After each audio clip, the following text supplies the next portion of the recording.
Les 4 accords Toltec et les 3 maîtrises de Don Miguel Ruiz. Les accords Toltec sont de très bons outils de transformation. Ils vous apprennent à cesser de juger aussi bien vous-même que les autres.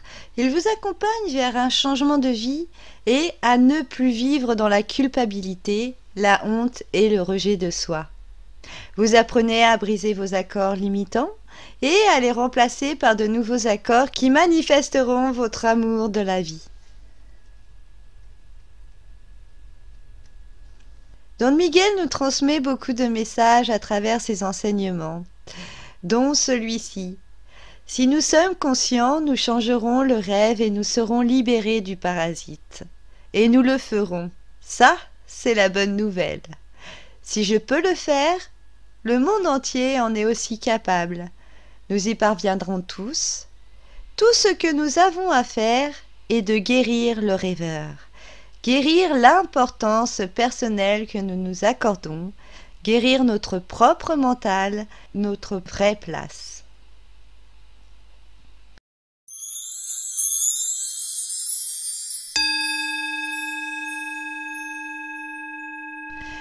Dans les 4 accords Toltec, Don Miguel nous parle de la phase de domestication. Il nous dit: la souffrance humaine commence par la domestication. Mais aussi, au cours du processus de domestication, on élabore une image de ce qu'est la perfection, afin d'essayer d'être toujours comme il faut. On crée une image de comment on devrait être pour être accepté par tout le monde. Mais on ne correspond pas à cette image. Don Miguel nous parle ici comment, même avant notre naissance, les images, les symboles et quelles formes de messages sont programmés au cours de notre phase de domestication. Il est vrai qu'à notre venue au monde, on n'a aucune connaissance, aucune conception du bien ou du mal, du beau ou du laid, du genre, ni de lien d'appartenance de croyance.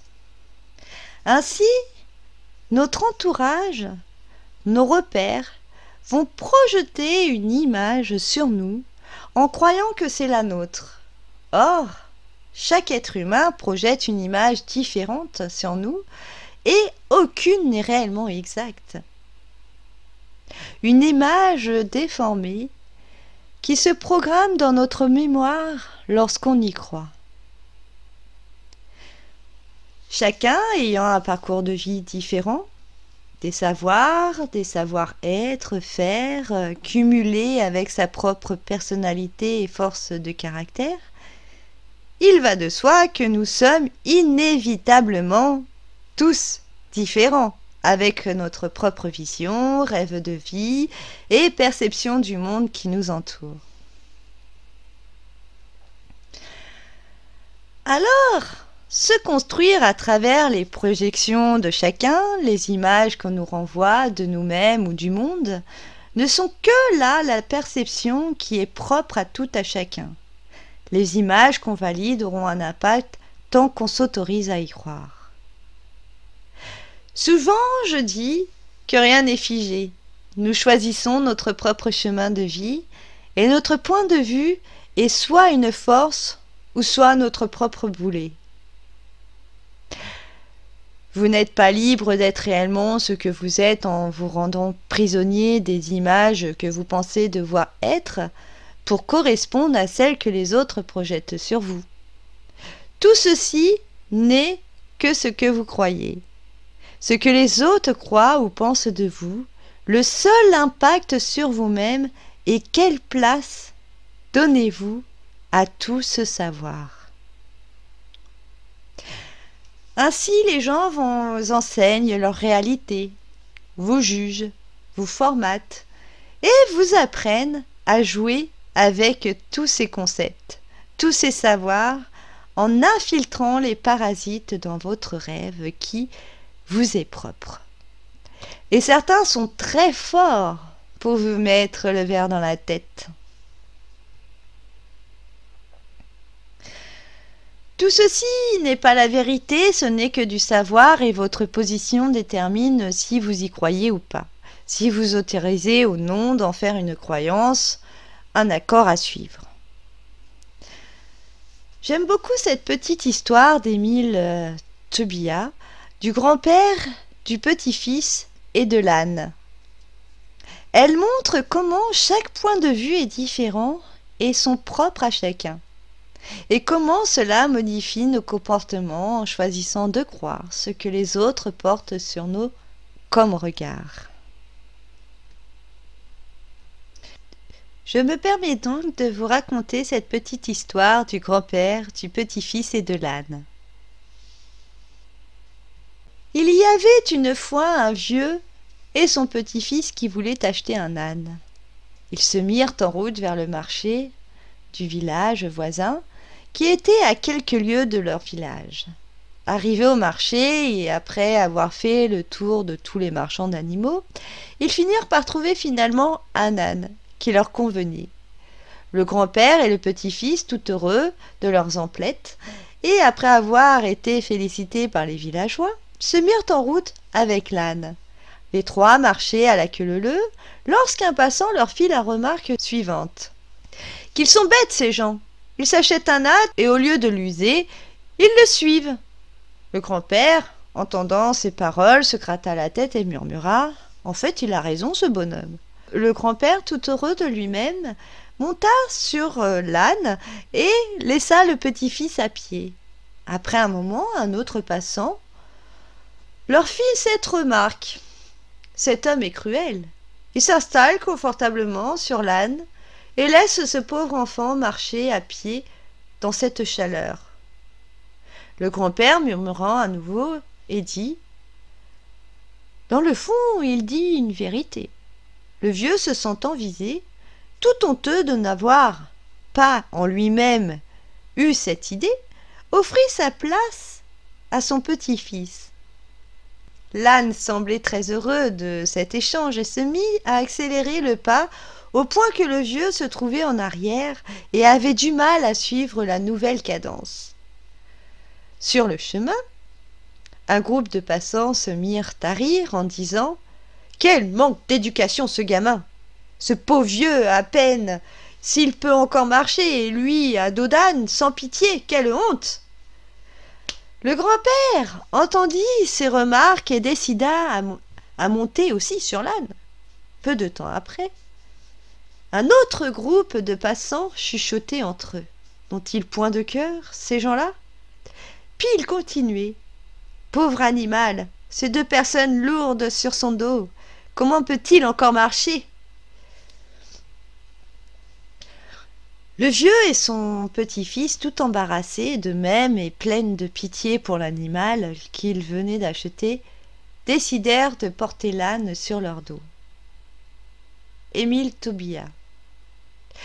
Donc vous voyez, ici, dans cette histoire de grand-père, du petit-fils et de l'âne, nous voyons bien à quel point tout est qu'une question de point de vue et que n'importe quel comportement ou façon d'être, vous serez toujours jugé.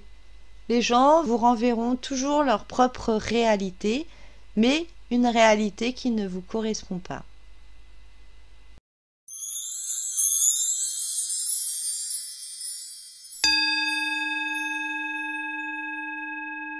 Exercice sur la maîtrise de l'attention. L'image de la perfection. Les accords les plus importants sont ceux que vous avez passés avec vous-même. Avec ces accords, vous vous dites qui vous êtes, ce que vous sentez, et ce que vous croyez et comment vous comportez.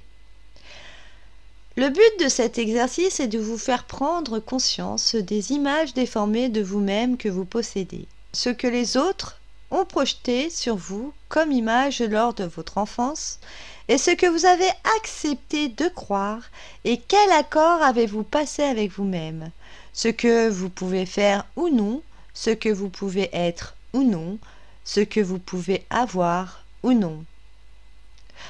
L'objectif, c'est devenir conscient de tout accord limitant l'expression de votre créativité, de votre bonheur ou de votre amour.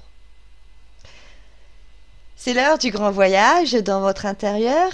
Essayez de retrouver vos plus anciens souvenirs de ce que votre cercle familial ou non pensait de vous, ce qu'ils ont projeté sur vous et quelle influence ça a eu sur vous. Observez vos réponses émotionnelles à chacune des questions que je vais dire. Quels accords proviennent de la peur et lesquels viennent de l'amour? Notez vos pensées et vos réponses dans un cahier ou un journal. Quelles sont les images que les autres ont projetées sur vous? Quelles limites vous a-t-on dit d'avoir? Lorsque vous étiez enfant, que vous ont dit les autres à propos d'être une fille ou un garçon? Correspondiez-vous à ces images idéales des filles ou des garçons? Que croyez-vous aujourd'hui concernant le fait d'être une femme ou un homme? Quelles sont les qualités personnelles et physiques que vous devriez avoir selon autrui? Quelles sont les qualités que vous croyez avoir? Quelles sont les qualités que les autres vous prêtent? Quelles sont les qualités qui vous font défaut, mais que vous aimeriez avoir? L'idée que nous nous faisons de la perfection est la raison du rejet de nous-mêmes. C'est à cause d'elle que nous ne nous acceptons pas tels que nous sommes, ni les autres tels qu'ils sont. Tal Ben-Shahar dit également dans son livre L'apprentissage de l'imperfection: si on a pour seul et unique rêve de mener une existence parfaite, on se condamne à la désillusion. Ce rêve-là est tout simplement irréalisable. Décrivez votre idéal de perfection. À quoi ressembleriez-vous? Quelle personnalité auriez-vous? Que faudrait-il changer en vous pour correspondre à cette image? Avez-vous envie ou la capacité d'effectuer des changements? Pourquoi ou pourquoi pas? Est-il humainement possible d'atteindre votre idéal de perfection? Pourquoi ou pourquoi pas?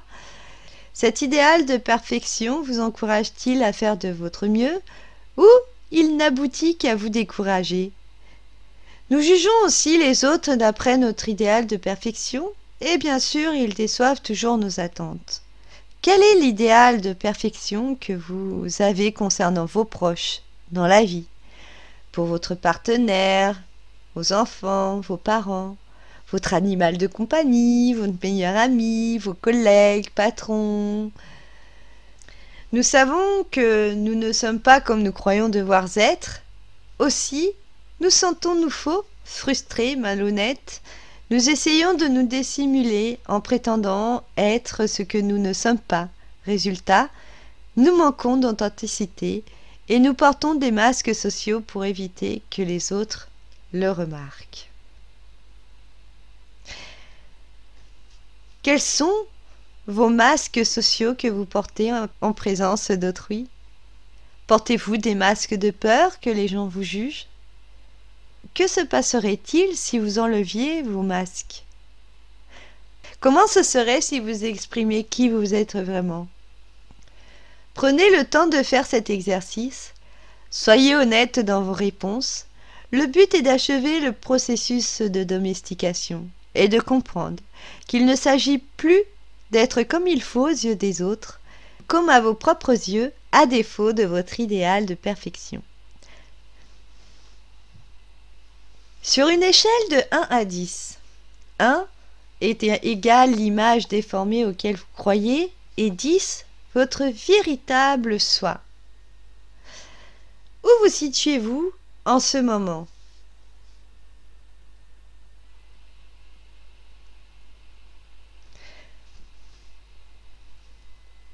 Maintenant, énumérez au moins 4 nouveaux accords que vous pouvez conclure avec vous-même pour honorer qui vous êtes vraiment. Engagez-vous de vous rapprocher de votre être authentique en pratiquant vos 4 accords nouveaux.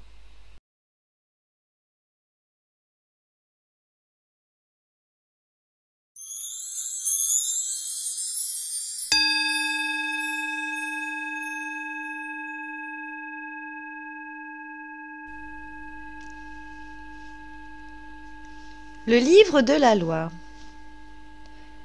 Dans le livre Le 5e accord Toltec, La voie de la maîtrise de soi, de Don Miguel Ruiz, les accords les plus importants sont ceux que nous concluons avec nous-mêmes après avoir compris les symboles que nous avons appris. Ces symboles nous disent ce que nous croyons à notre propre propos. Ils nous signifient ce que nous ne sommes pas, ce qui est possible et ce qui ne l'est pas. La voie de la connaissance nous dit tout ce que nous savons, mais qui nous dit si ce que nous savons est la vérité?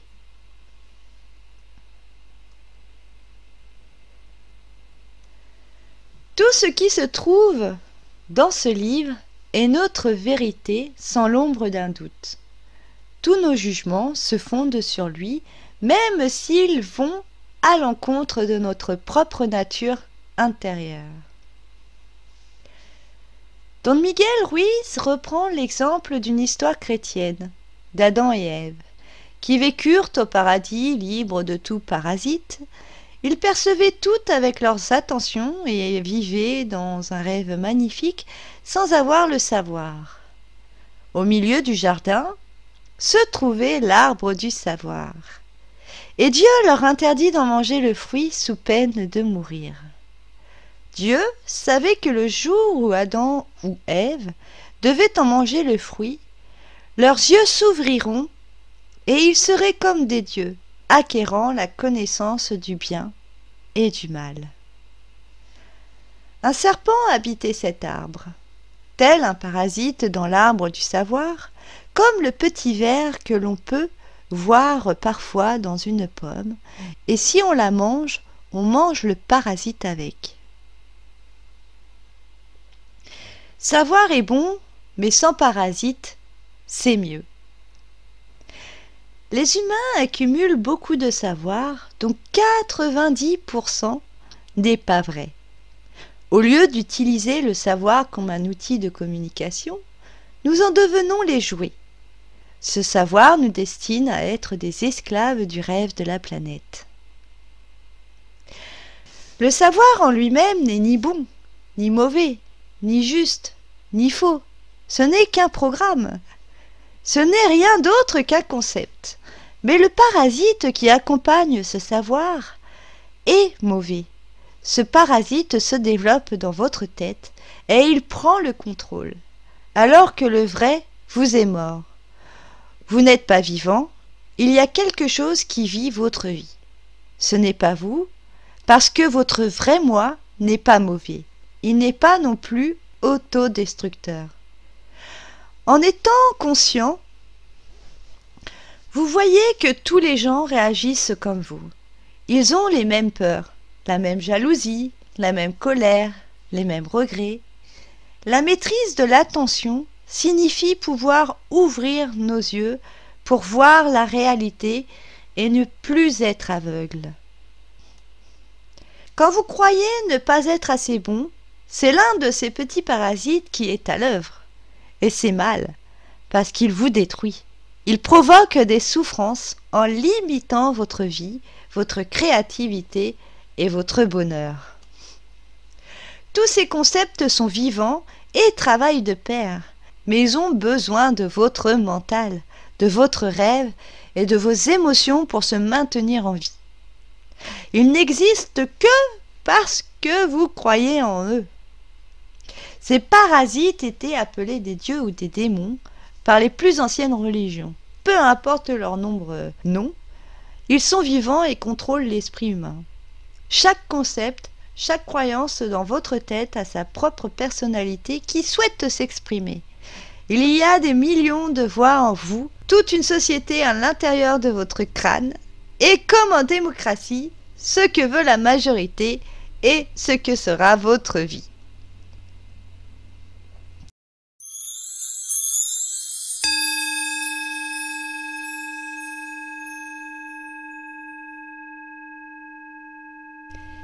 exercice sur votre livre de la loi. Écrire son propre livre de la loi, celles qui vont gouverner votre rêve. N'oubliez pas qu'il y a toutes sortes de formats, de supports, d'outils à votre disposition. Un journal, un cahier, un recueil, un bloc, une application sur téléphone, sur votre ordinateur. Laissez libre cours à votre imagination. C'est votre livre. Mettez de la couleur, dessinez. Le but est de vous faire plaisir et que vous gardez quand même un amusement sur tout ça. J'ai moi-même pratiqué cet exercice et c'est vrai que c'est assez révélateur et très guérisseur.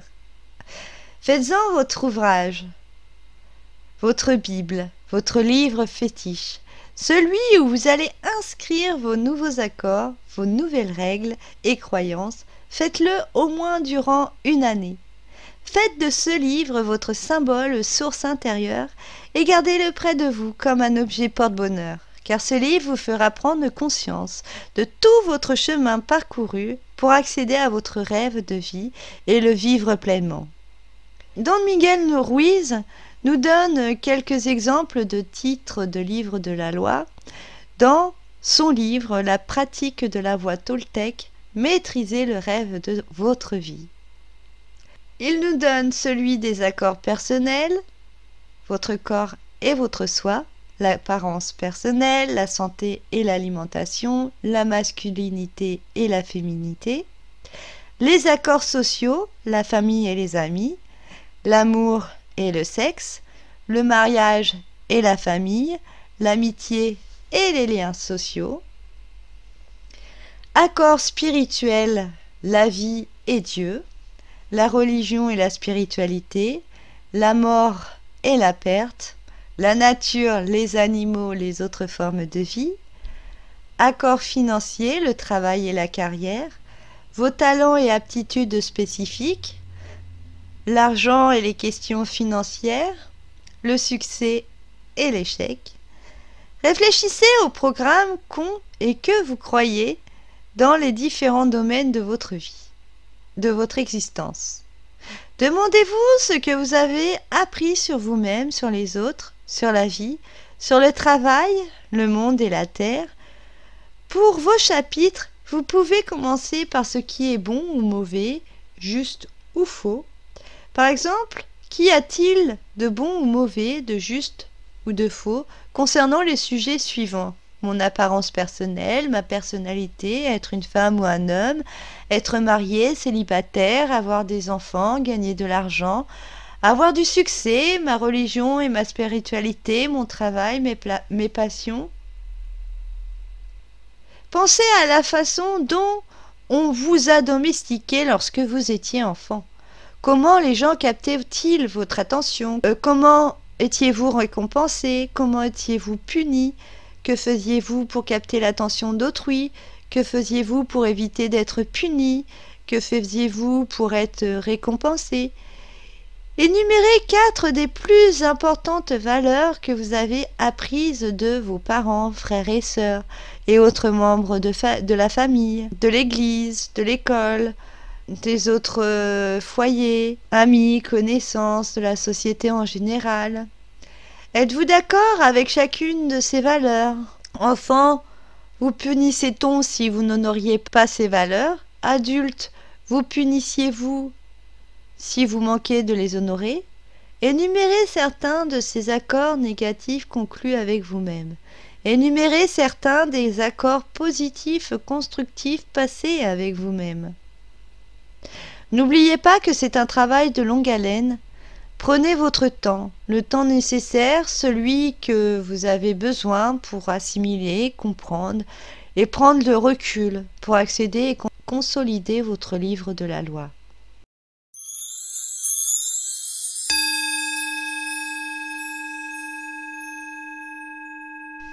Le juge. 2 autres entités habitent aussi dans notre tête. Le juge et la victime. Le juge fait son travail à la perfection.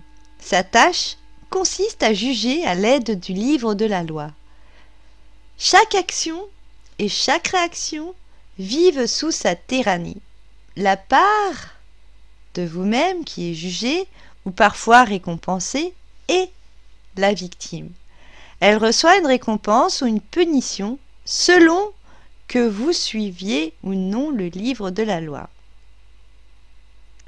Le juge et la victime sont convaincus que le livre de la loi est la vérité suprême et rien que la vérité.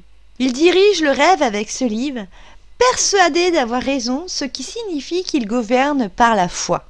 Nous sommes très doués pour nous juger. Pour juger, faire l'inspecteur des travaux finis, se comparer aux autres, les jalouser ou les médire, critiquer, faire des constats sans même connaître la vérité. Et tout le monde fait et juge selon son propre livre de la loi, en oubliant qu'on est tous uniques et différents, en vivant chacun notre propre rêve.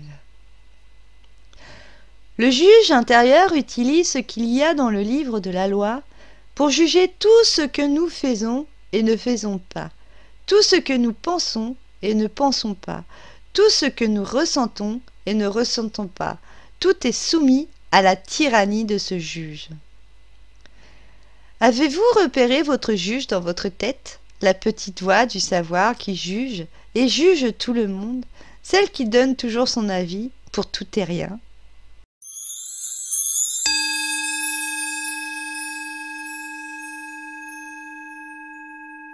Exercice sur le juge.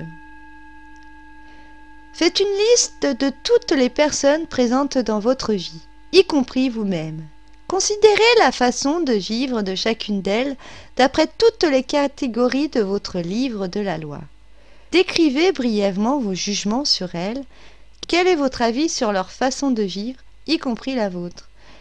Qu'admirez-vous, en chacune de ces personnes? Que détestez-vous ou méprisez-vous en elles? Comment vous jugez-vous? Je suis méchant parce que je devrais avoir honte de moi parce que je suis coupable de... Je me sens tellement idiot quand je... Comment jugez-vous les autres? Cette personne est mauvaise parce que... Cette personne devrait avoir honte parce que... Cette personne est coupable de... Je le ou la trouve franchement idiote quand il ou elle... Énumérez 4 erreurs que vous avez commises dans votre vie. Comment vous punissiez-vous? Comment vous maltraitez-vous? Combien de fois avez-vous payé pour chacune de ces erreurs? Maltraitez-vous votre corps physique? Énumérez 4 erreurs commises par autrui que vous ne pouvez pas pardonner. Comment punissez-vous les autres? Comment maltraitez-vous autrui, les animaux, la terre? Combien de fois avez-vous fait payer les autres pour leurs erreurs? Maltraitez-vous physiquement les autres, la nature, les animaux? Maintenant que vous êtes davantage conscient de votre juge, c'est le moment pour vous de le décrire, de déterminer quand il rentre en action et comment il utilise le livre de la loi pour vous gouverner, pour gouverner votre vie. Ainsi, lorsque vous l'entendrez de nouveau dans votre tête, vous l'accueillerez différemment. Don Miguel nous apporte 4 réponses à faire à votre juge. Notez-les sur une feuille blanche pour ne pas oublier et affichez-les un peu partout à votre guise. En voici les réponses. La belle affaire. Et alors? Pourquoi pas? Qu'est-ce que ça peut bien faire? Et si le juge n'est toujours pas satisfait, rappelez-vous que ce n'est pas important. C'est vous qui êtes maître de votre rêve. Pour ma part, j'aime beaucoup. Cela ne m'appartient pas.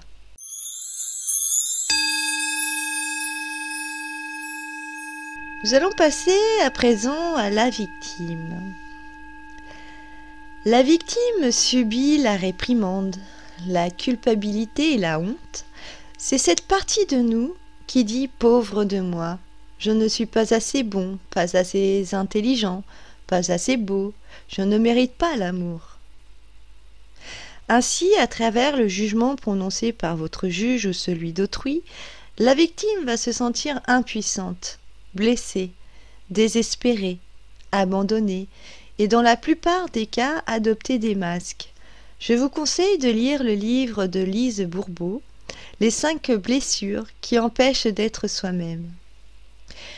Vous n'imaginez pas à quel point le fait de vous juger, de subir comme une victime, et comment vous allez vous punir peut avoir une répercussion sur votre mental et votre corps physique, ainsi que sur le monde qui vous entoure.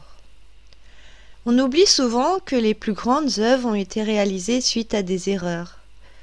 Tout comme il fut un temps, qui est même toujours d'ailleurs d'actualité, certaines croyances sont la vérité pour certains, et il leur semble normal d'agir de façon cruelle, de soumettre, d'emprisonner, de limiter. Tout ça fonctionne grâce à la peur, la colère, la tristesse, la honte, le dégoût, au détriment du plaisir et de l'amour. Votre parole est créatrice et émet des vibrations qui ont un impact sur votre façon de rayonner ou pas dans le rêve de la planète, des autres et surtout votre rêve à vous. Vous faites le choix d'accepter et de prioriser certains jugements. Tout ça avec votre livre de la loi. Pourtant, le scénariste peut à n'importe quel moment modifier le script du rêve, non? Car ce qui n'est pas acceptable dans votre rêve ne peut l'être dans votre vie.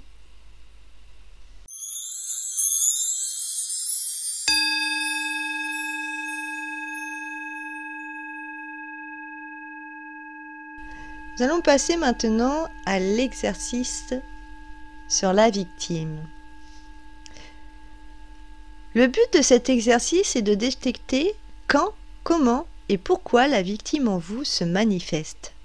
Quand vous vous dites un mensonge, en suivant des croyances qui génèrent de la peur ou un sentiment de dévalorisation, le parasite se nourrit et votre véritable moi subit de la maltraitance, dire qu'il est tout amour. Comme pour le juge, vous allez décrire en détail à quoi ressemble votre victime. Donnez-lui un nom afin de mieux l'accueillir. Dessinez ce personnage, vous pouvez être surpris. Répondez aux questions suivantes le plus honnêtement possible. Qu'est-ce qui vous donne honte de vous? Quand vous sentez-vous victime? Quand vous croyez-vous indigne d'amour? Quand ressentez-vous des regrets ou de la tristesse? Quand vous sentez-vous trahi? Complétez les phrases suivantes. Je suis coupable d'avoir. Je ne mérite pas d'avoir. Je ne peux pas faire ce que je veux vraiment parce que. Je suis impuissant ou impuissante quand il s'agit d'eux. Pauvre de moi, je ne suis pas assez bon ou assez bonne. Pauvre de moi, je ne suis pas assez intelligent pour, intelligente pour. Pauvre de moi, je n'arriverai jamais à être. Pauvre de moi, je n'aurai jamais. Je ne mérite pas de m'aimer parce que. Je ne mérite pas d'être heureux parce que. Je ne mérite pas l'abondance financière parce que. Maintenant que vous avez répondu à ces questions, faites une pause si nécessaire avant de continuer l'exercice. Je vous invite à imaginer et contempler votre vie. S'il n'y avait pas de juge ni de victime, et quelle serait votre vie si elle était fondée sur les 4 accords Toltec? Sur une échelle de 1 à 10, une vie 1 égale une vie gouvernée par le parasite, le juge, la victime et le livre de la loi, et 10 égale une vie libre de tout parasite. À quel niveau vivez-vous actuellement votre vie? Cette échelle est un outil très précieux. Elle est un peu la météo de l'emprise que peut avoir nos propres croyances sur nous-mêmes et quel chemin vous avez parcouru au fur et à mesure de vos nouveaux accords. Amusez-vous et appréciez dans le temps le chemin parcouru vers vous-même. Avez-vous eu des difficultés à imaginer votre vie sans parasite, ni juge ni victime ? Quel genre d'excuses le parasite vous donne-t-il ? Je ne peux pas vivre sans le juge parce que je ne peux pas vivre sans la victime parce que je ne peux pas conduire comme je le veux vraiment parce que je ne peux pas vivre selon les 4 accords parce que relisez vos réponses et repérez les excuses et mensonges qui viennent parasiter votre vérité. Maintenant que vous avez pris conscience de ce qui vous empêche de vivre pleinement votre désir de vivre libre, reprenez vos réponses et contrez chaque excuse qui vous empêche de vivre comme vous le désirez et chaque fois, imaginez-vous gravir un barreau de l'échelle jusqu'à atteindre le chiffre 10. Cet exercice va vous permettre d'accomplir ce que vous souhaitez devenir en remplaçant votre ancien système de croyance par votre foi absolue en intégrant vos nouveaux accords. Les accords dérivés de la peur nous font dépenser beaucoup d'énergie, tandis que ceux découlant de l'amour nous aident à conserver cette énergie et même à en avoir davantage. Lequel de ces accords m'enthousiasme et me réjouissent? Lequel de ces accords me rabaisse? Lesquels sont fondés sur la vérité? Lesquels ne sont fondés que sur des mensonges? Remplacez les accords restrictifs qui vous limitent et remplacez-les par de nouveaux. Réitérez chaque début de semaine l'exercice pour constater votre avancée. Chaque accord qui est brisé doit être remplacé par un autre jusqu'à ce que vous vous trouviez à votre juste place, libre et rempli de bonheur et de joie de vivre.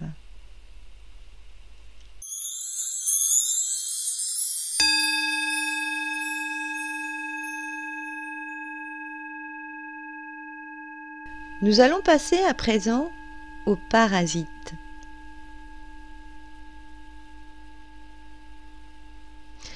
Avant d'aborder avec vous le parasite, il est important de bien comprendre l'utilité de l'intention, l'attention, de l'action et de la répétition. Car les parasites pratiquent et maîtrisent ces outils de transformation ayant un impact limitant sur vous-même lorsque vous n'êtes plus aux commandes.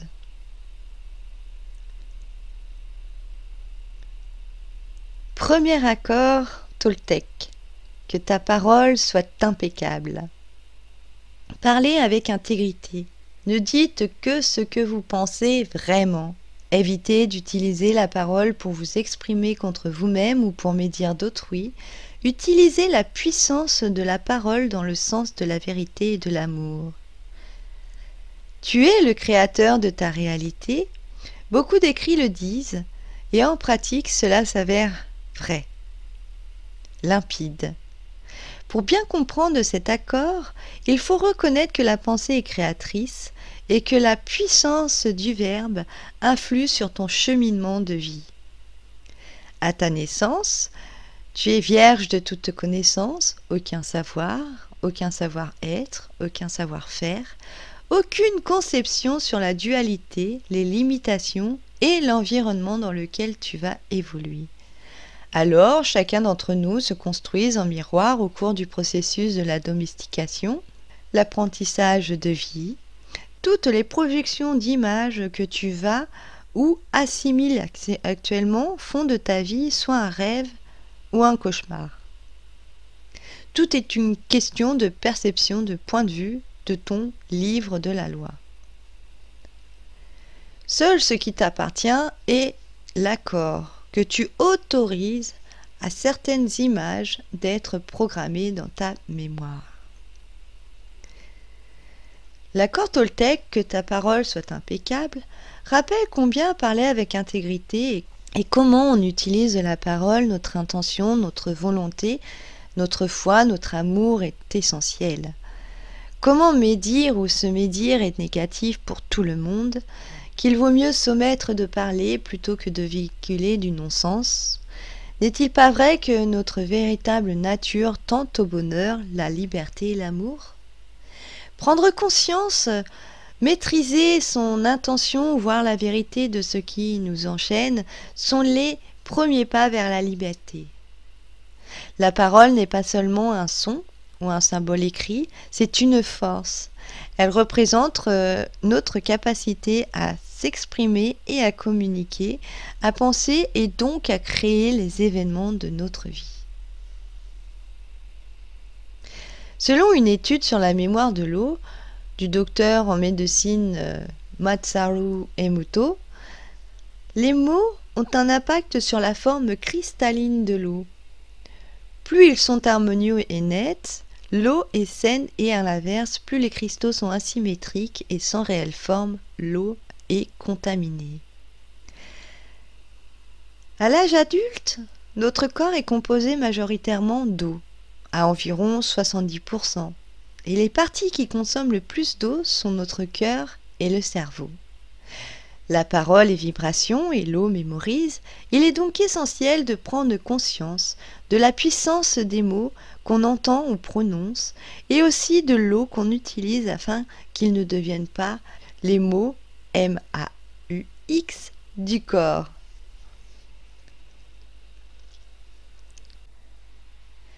Avoir une parole impeccable, c'est faire bon usage de votre énergie.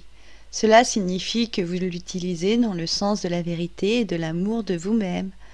Lorsque vous croyez quelque chose, vous partez du principe que vous avez raison, au point d'être prêt à détruire une relation pour défendre votre position. Renoncez au besoin de défendre vos opinions et d'avoir toujours raison.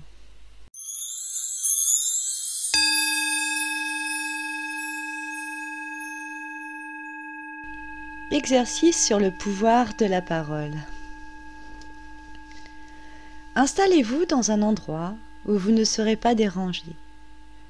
Concentrez-vous, respirez calmement et répondez le plus sincèrement et honnêtement que possible. Posez-vous la question sur les mots que vous aimez prononcer, les expressions que vous employez, ce que vous aimez écouter, ce que vous pensez, ce que vous lisez. Cherchez la signification de ces mots, ce que vous aimez dans le son qu'ils émettent et leur sens. Faites la même chose pour ce que vous détestez, vous affecte ou vous rend triste. Observez ce qu'il se passe à l'intérieur de vous et comment cela peut avoir un impact sur vos émotions. Méditez sur la question « Qu'est-ce qu'un mot ? Quel impact les mots ont-ils sur ma vie et sur mon corps ? Comment vous vous adressez à vous-même, à autrui, aux animaux et à la terre ? Qu'est-ce qui vous amène à médire ? Quelle personne vous y aide ? Quelles solutions vous pouvez mettre en place pour mettre un terme à la médisance ? Quelle importance vous apportez à l'extérieur et comment cet extérieur a une influence sur vous ? Et comment vous-même vous employez votre parole ? Prenez le temps nécessaire pour visualiser et prendre conscience du pouvoir et de la puissance de la parole. Trouvez-vous un objet qui vous rappelle l'importance d'avoir une parole impeccable ? Un mot peut semer l'amour comme la haine. Une graine peut semer toute une forêt ou des champs de chardon. La parole est comme une épée tranchante par sa vérité ou son mensonge. Une pierre magique a deux facettes, un côté jeteur de sorts et un autre pour les rompre. Dans les objets qui vous rappellent l'importance d'avoir une parole impeccable, vous pouvez aussi vous munir d'un bijou qui vous rappelle la beauté que crée votre parole. La parole est louange, la vibration qu'elle émane en toi t'accompagne. Ou bien tu peux choisir aussi une musique, un son, un mantra, une chanson, et joue celles qui seront là pour t'accompagner à chaque instant. Et puis une fois que tu es prête ou prêt à avoir une parole impeccable, je t'invite à te faire un protocole d'accord. Ce protocole va te permettre de prendre la responsabilité de créer ton propre rêve de paradis sur terre. Et cela commence par la maîtrise du pouvoir de la parole. Tu vas faire le choix d'avoir une parole impeccable. Tu vas te promettre de t'honorer, de parler avec intégrité et de choisir tes mots avec soin. Tu vas émettre l'intention d'utiliser la puissance de la parole dans le sens de la vérité et de l'amour. Tu feras attention à la façon dont tu utiliseras la parole. Et tu agiras chaque jour de façon à conserver ta parole impeccable. Tu répéteras ces actes jusqu'à ce qu'une habitude se mette fermement en place et qu'elle ne requiert plus ton attention. Tu peux y écrire sur ce protocole, ce contrat, le symbole de ton engagement à respecter, les accords que tu établiras. Tu peux même choisir un témoin qui t'accompagnera dans cette démarche.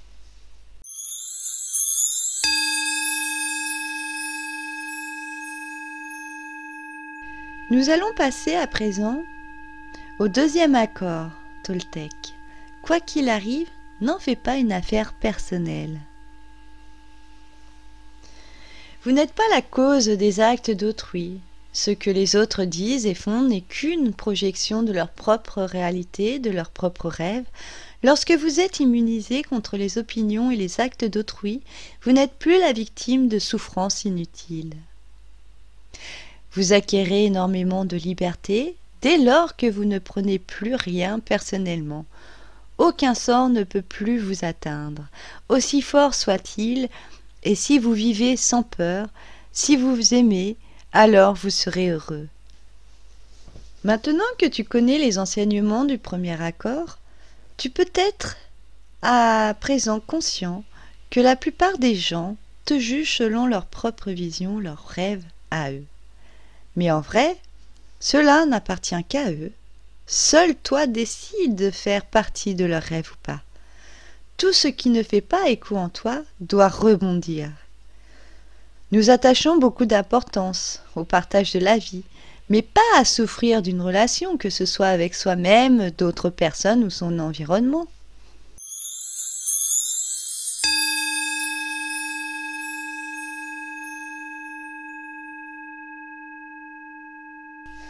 Exercice: prendre conscience de sa réalité. Observez vos émotions. Vos accords proviennent-ils de la peur ou de l'amour? Jusqu'où l'idée de la perfection te donne l'envie de t'accepter ou d'accepter? Prenez le temps nécessaire pour répondre et noter vos ressentis sur les questions suivantes. Quelles sont les images que les autres ont projetées sur vous? Quelles limites vous a-t-on dit d'avoir? Lorsque vous étiez enfant, que vous ont dit les autres à propos d'être une fille ou un garçon? Correspondiez-vous à ces images idéales des filles ou des garçons? Que croyez-vous aujourd'hui concernant le fait d'être un homme ou une femme? Quelles sont les qualités personnelles et physiques que vous devriez avoir selon autrui? Quelles sont les qualités que vous croyez avoir? Quelles sont les qualités que les autres perçoivent? Quelles sont les qualités qui vous font défaut, mais que vous aimeriez bien avoir? C'est un travail qui peut être épuisant, mais tellement libérateur. N'oubliez pas, la puissance des mots est porteuse d'espoir. Il est temps de pardonner et de se pardonner.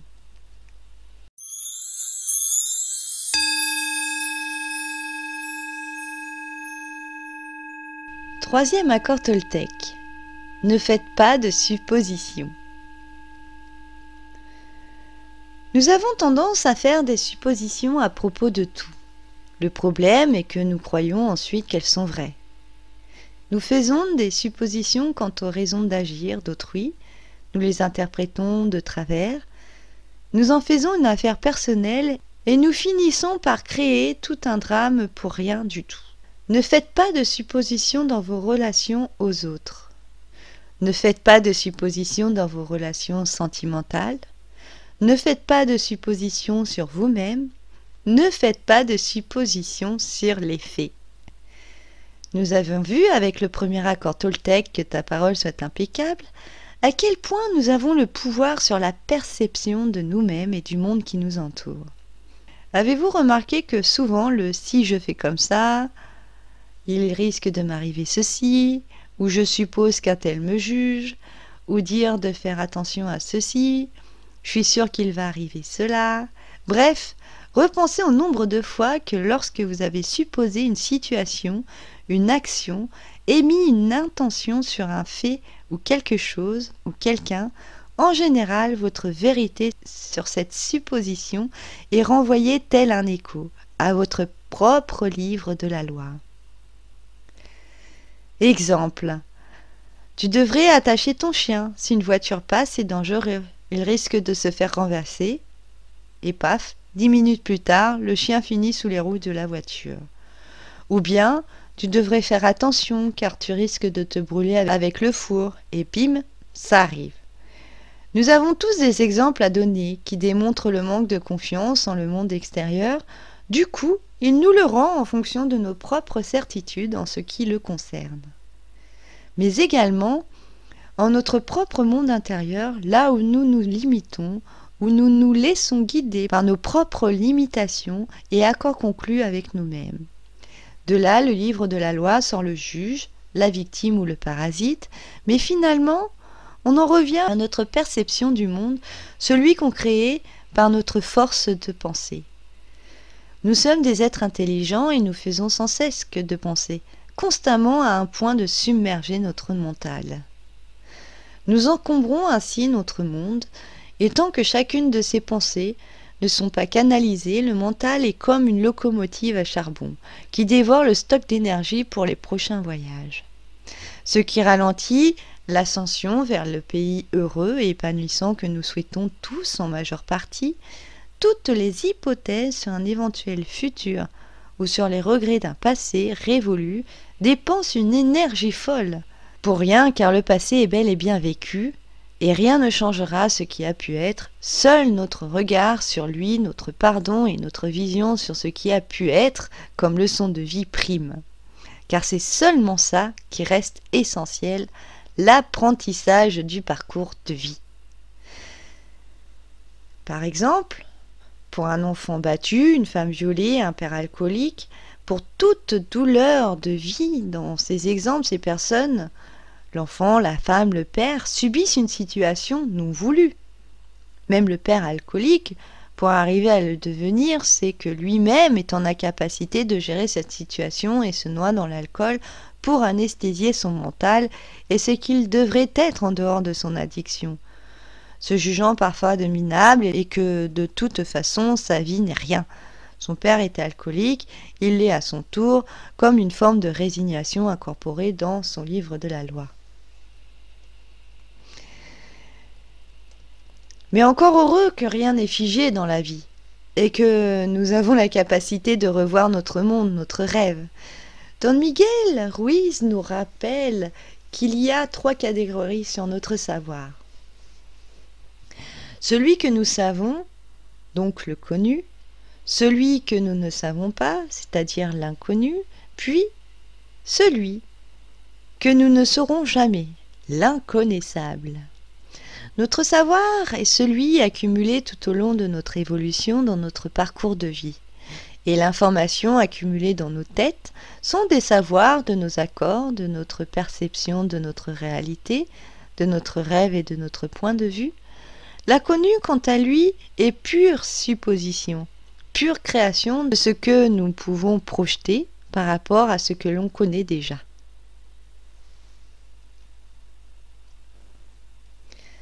Je vais vous faire part de mon expérience pour bien comprendre à quel point l'inconnu peut nous renvoyer à toutes sortes de suppositions. J'ai suivi un modèle de société qui me renvoyait l'image que la femme devait, avant 30 ans, être mariée, avoir des enfants et une maison avec son mari. Toute ma vingtaine et début de trentaine, j'ai cherché à rentrer dans un moule qui ne voulait pas de moi. Puis un jour, j'en ai eu marre et j'ai décidé de faire le point sur ce que je désirais réellement, pas juste une norme sociétale, mais la mienne. Puis j'ai décidé que ce dont je souhaitais le plus, c'était d'investir dans ma maison à la campagne, clos de murs, où je pourrais y faire mon potager, voir des poules, et pas trop loin de tout, ni de mes parents. Je l'ai pensé si fort, j'ai même fait une demande à ma sœur décédée pour trouver cette maison dans mon budget. Là où c'était fort intéressant, c'est que toute ma vie, j'ai suivi le rêve du monde, mais pas le mien. J'ai vécu différentes histoires d'amour, mais à chaque fois que j'arrivais à cette construction et l'engagement, tout s'effondrait. Lorsque j'ai mis un terme à la croyance du monde, ce sont les limitations et les croyances de mon entourage, donc de l'extérieur, encore qui venaient pour m'apporter du doute, des peurs. Comme sur le fait d'être une femme et qu'investir, fallait avoir les reins solides, qu'il fallait être sur tous les fronts. Limite, c'était une montagne infranchissable. Mais comme j'avais pris ma décision et que mon intention était bel et bien d'être propriétaire, eh bien la règle des 3 est apparue. Tout d'abord, je vous le dis, demande et tu auras fonctionne bien lorsque tu fais avec le cœur. Car 3 semaines plus tard, je trouve ma maison avec tous les critères. 3 jours après, je signe le compromis de vente et 3 mois plus tard, j'avais les clés de ma maison. Comme quoi que la montagne à gravir était celle que les autres se font. Mais pour ma part, elle ne faisait plus partie de mon rêve, alors je marchais juste tranquillement vers l'accomplissement de mon rêve. Mais combien de temps ai-je perdu à suivre le rêve du monde, à répéter des cycles et des situations où je ne vivais pas totalement mon rêve? Certes, j'ai appris beaucoup de choses qui d'ailleurs m'ont amené à comprendre que nos rêves, notre vie nous appartient et que parfois certains chemins sont nécessaires à parcourir pour comprendre que toi seul es le créateur de ton rêve, de ton monde. Alors c'est pour ça qu'il faut cesser de perdre du temps à suivre le rêve du monde et se concentrer sur son propre rêve. Vous êtes seulement au courant de ce que vous dit votre savoir. Ce dernier n'est constitué que des jugements que vous pouvez prononcer sur le monde, de vos interprétations, de votre point de vue personnel. Vous ne savez pas ce que les autres ressentent, ce qu'ils pensent, ce qu'ils croient, ce dont ils rêvent. Et puis vous supposez qu'ils croient ce que vous croyez, qu'ils ressentent ce que vous ressentez, qu'ils voient le monde comme vous le voyez. C'est donc le savoir qui vous contrôle. Si nous contrôlons notre savoir, il devient un moyen de communication. On ne fait pas de suppositions, on pose des questions. Les gens peuvent alors nous répondre et nous dire ce qu'il y a dans leur monde. Alors on sait de quoi est fait leur rêve, et ils peuvent communiquer. C'est aussi simple que cela. Inutile de faire des suppositions, mais on sait aussi qu'ils nous diront ce que eux savent.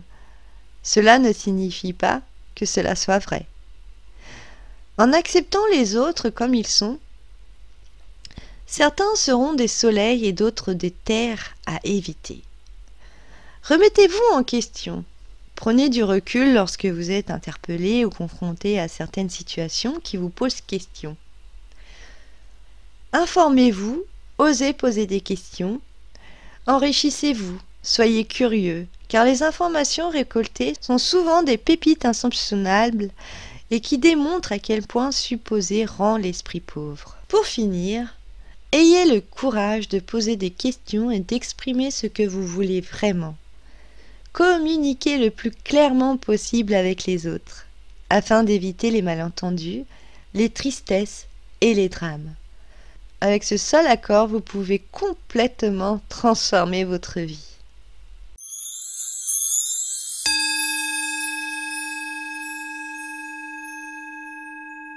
Quatrième accord Toltec. Faites toujours de votre mieux. Votre mieux change à chaque instant. Il n'est pas le même selon que vous êtes en bonne santé ou malade. Quelles que soient les circonstances, faites simplement de votre mieux et vous éviterez ainsi de vous juger ultérieurement, de vous maltraiter et d'avoir des regrets. Il est naturel que faire de votre mieux varie selon notre humeur et évolue au fil du temps. Nous devons accepter d'être honnêtes, avant tout avec nous-mêmes, et d'accepter de dire oui ou non à ce qui nous est demandé ou ce que nous rencontrons. Utilisez votre raison, votre savoir et se dire oui, je peux le faire, tout en s'expliquant pourquoi c'est bon pour nous de le faire, même si vous n'en avez pas vraiment envie. Cela permet d'avoir une réaction sur votre façon de penser, modifiera vos actes ou plans d'action pour faire de votre mieux. Faites toujours de votre mieux, dans tout ce que vous faites en fonction de vos capacités, du moment et en fonction des moyens dont vous disposez. Le but des accords Toltec est de nous libérer en nous aidant à être nous-mêmes. Faire de notre mieux doit nous conduire vers la liberté et le bonheur. Donc si vous pensez être en train de faire de votre mieux et que vous vous rendez compte que vous êtes malheureux, que vous vous épuisez, vivez dans la contrainte ou ressentez de la culpabilité, de la frustration, il y a quelque chose qui ne va pas. Il est fort possible que vous soyez en train de faire ou de vouloir faire plus ou moins que votre mieux. Un changement demande un engagement au quotidien, une pratique. Même si vous ne vous en rendez pas compte, pour arriver où que vous soyez maintenant, vous l'avez fait par la pratique. La question est, qu'avez-vous pratiqué? Le respect de soi ou la dévalorisation, la critique? Faire de votre mieux vous permet d'avancer en accord avec vous-même, sans vous juger, sans vous décourager. Suivez donc vos envies, agissez pour le plaisir, aimez ce que vous faites et vous vous amuserez constamment. Ce sera une récompense que vous n'attendiez pas, ou plus. Acceptez-vous, aimez-vous, reconnaissez votre valeur pour ne pas en faire une affaire personnelle. S'accepter, c'est aussi apprendre de ses erreurs et progresser. Sortez de votre zone de confort, soyez vivant, passez à l'action, n'ayez pas peur d'exprimer qui vous êtes, autorisez-vous à faire ce que vous voulez faire. Si vous doutez de réussir quelque chose, mais que vous en avez réellement envie, dites « je m'autorise à faire ceci ». C'est un propulseur capable de faire sauter la plupart des verrous posés par nos croyances limitantes. Vivez dans l'instant présent, ce qui est passé est fait et révolu. Ce que vous étiez hier n'est plus ce que vous êtes aujourd'hui et sera autrement dans l'avenir. Vivre l'instant présent, c'est se libérer et vivre pleinement sa vie. Être présent à soi et au réel. Apaiser l'esprit toujours en activité entre nos impressions du passé et nos projets pour l'avenir, entre nos préjugés et nos appréhensions, qu'il en devient parfois difficile de vivre pleinement ce présent. Il ne s'agit pas de refuser la pensée du passé ni du futur, puisqu'elle nous est essentielle pour penser et parler, mais de ne plus vous identifier entièrement à elle. Rien de l'existence humaine n'est refusé puisque tout a lieu dans le présent de la pensée. La différence réside dans les conséquences que l'on tire de la perception des pensées. La pleine conscience de l'instant présent consiste simplement à observer les objets physiques et mentaux qui se présentent à l'esprit. Elle expérimente le corps et l'esprit dans ses deux composants, conscient et inconscient, dans le but de tout nettoyer, de tout purifier. Elle permet aussi de prendre du recul ou de la hauteur par rapport au flux continuel des pensées.